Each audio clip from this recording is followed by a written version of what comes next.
pessoal, meu nome é Carla Dejaine e eu sou uma das professoras voluntárias da disciplina de Sociologia. Na aula de hoje nós vamos discutir questões de gênero. Nós vamos perceber que nem todos os nossos pensamentos, comportamentos ou atitudes são naturais ou biológicos como nós costumamos pensar.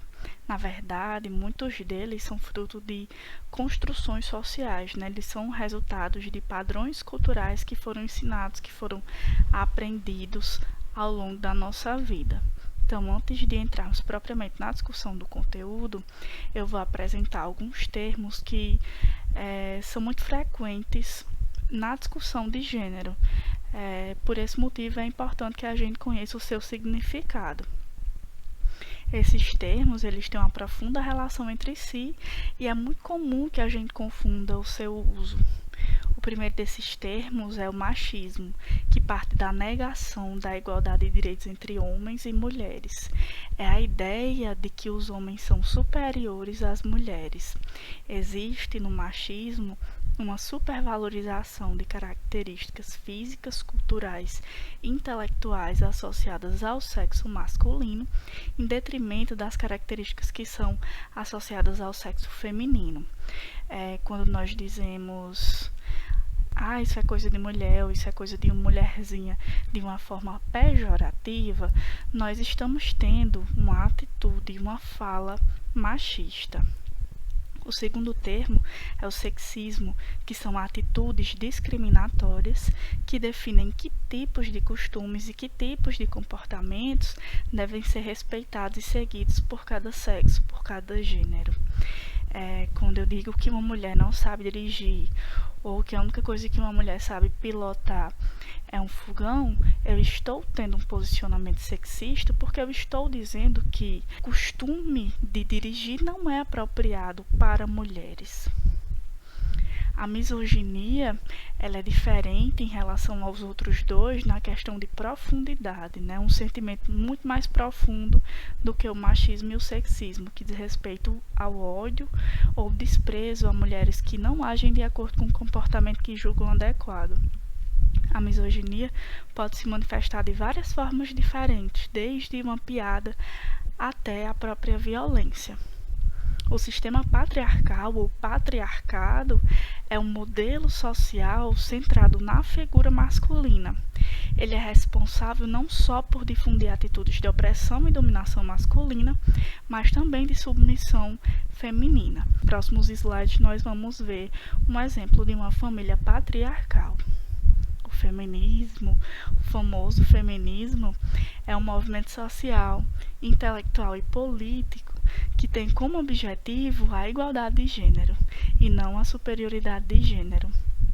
Conhecer esses termos, o significado desses termos, é muito importante para que a gente não seja equivocado nos nossos posicionamentos.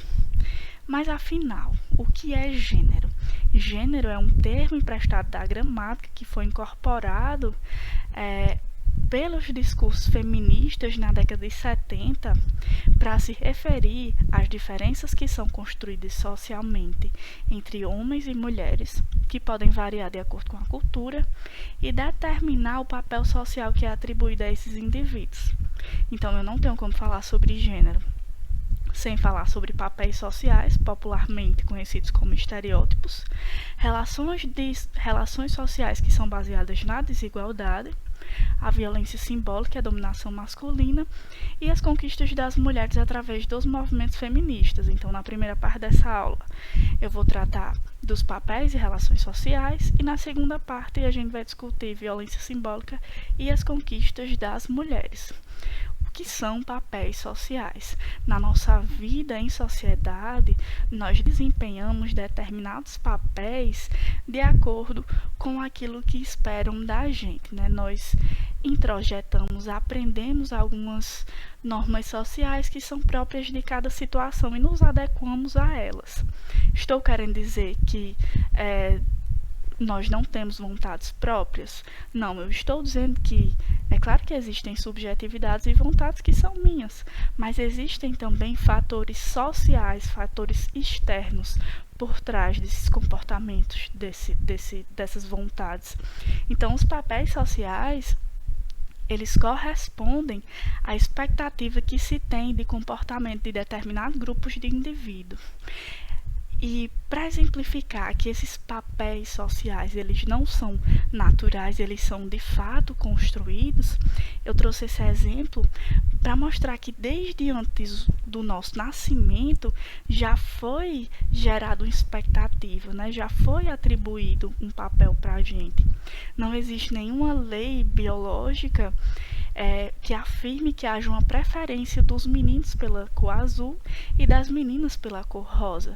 Então, quando eu atribuo uma determinada cor a um determinado gênero, sem nenhuma interferência natural, eu estou atribuindo uma expectativa, eu estou dando um papel. Então, essas expectativas, elas condicionam o nosso comportamento, os nossos discursos e os nossos gestos de acordo com aquilo que é esperado de nós.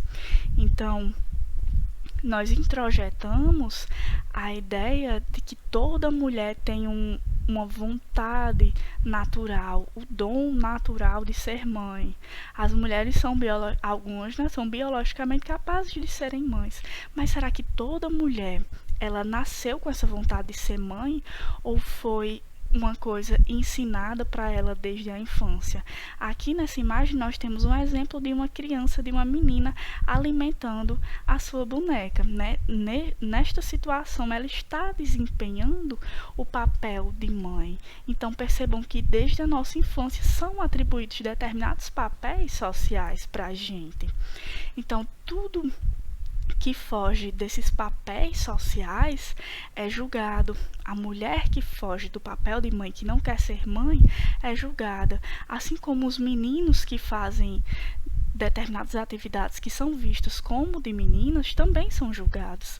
Esse menino aqui, por exemplo, dançando balé, ele com certeza sofreu algum tipo de violência simbólica ou bullying, porque balé não é coisa de menino. Mas quem disse que balé não é coisa de menino? Então, todas essas imagens, elas são exemplos de estereótipos, né? Os estereótipos, elas definem o que é coisa de menino, definem o que é coisa de menino. Não? Então, de menino é tudo que é relacionado ao cuidado, à beleza, à estética, e o menino é direcionado a tudo aquilo que representa força, coragem.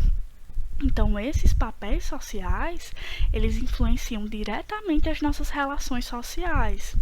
Então, existem diferentes relações em diferentes sociedades e épocas de acordo com estes papéis sociais. Então, aqui nós temos um exemplo de uma família patriarcal em que os homens, eles controlam aquilo que as mulheres ouvem, veem e falam. E quanto maior é esse controle dos homens sobre as mulheres, mais limitadas são as relações sociais dessas mulheres e mais limitadas são as suas oportunidades de vida.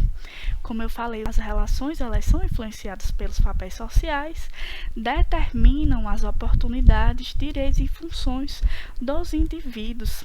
Por esse motivo, é muito comum que existam profissões que sejam muito marcadas pelo sexo masculino ou muito marcadas pelo sexo feminino. É muito mais comum, como o menino foi ensinado a trabalhar com coisas relacionadas à coragem, ao raciocínio lógico. Então é muito comum que os meninos trilhem o caminho dos esportes, né? Vá para as áreas da construção civil, da engenharia, da ciência de um modo geral, e as meninas vão para áreas relacionadas a cuidado, né? Ser professora, ser médica, ser esteticista, ser cabeleireira, ou qualquer coisa que tenha relação com o cuidado ou com a beleza, a estética, né? É muito comum serem empregadas domésticas, serem cabeleireiras, como eu já falei. Então, essas relações sociais, elas são baseadas em relações de poder. Então, aqui nós temos um exemplo de uma relação de exploração, né? De um homem sobre uma mulher. Enquanto o homem está sentado, provavelmente descansando, a mulher está lavando a louça. Possivelmente esse homem trabalha fora. E precisa descansar. Mas será que essa mulher, ela também não trabalha fora? Será que essa mulher também não precisa descansar? Então essas relações de exploração, elas só são possíveis por causa dessas relações de poder, por causa dos papéis sociais, né? Então, as nossas relações, elas são responsáveis por produzir e reproduzir a dominação masculina. Então, aqui nós temos um exemplo de uma mulher perguntando se você é mulher para casar. Mas quem definiu quem é mulher para casar? O que é uma mulher para casar? Quais são as características de uma mulher para casar? Então, essas características, essas relações, seja na vida amorosa ou seja nas relações sociais, elas são decorrentes dos papéis sociais. E agora a gente vai para a segunda parte desta aula.